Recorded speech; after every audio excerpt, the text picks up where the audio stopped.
globalement, le climat social est de toute façon très tendu en ce moment même. Lundi va s'ouvrir la grande conférence entre les partenaires sociaux. Alors le dossier des intermittents crispe, mais pas seulement, c'est le code du travail dans sa globalité qui sera au cœur des discussions lundi et mardi prochain. Clémence Perron. Manuel Valls dans la ligne de mire des syndicats.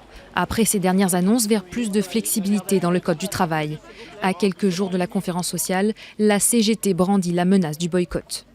Je vous avoue que la manière dont Manuel Valls s'est comporté à l'encontre des engagements qui avaient été négociés entre les syndicats de salariés et les syndicats d'employeurs ces derniers jours, forcément perturbe profondément notre organisation. C'est-à-dire que nous déciderons lundi matin de notre présence à la fois au discours de Manuel Valls, à la fois dans les tables rondes. Quitte à renvoyer le chef de l'État et son Premier ministre dos à dos.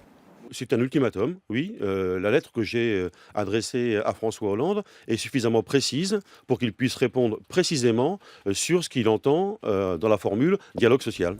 Censée favoriser le dialogue entre patronat et syndicats, cette troisième conférence sociale cristallise toutes les tensions.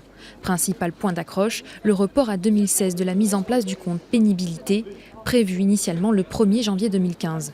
Une annonce dont s'est félicité le patron du MEDEF sur Twitter après avoir dans un premier temps menacé de boycotter la conférence sociale. Pierre Gattaz qui devrait dire dans la journée s'il décide finalement d'y participer.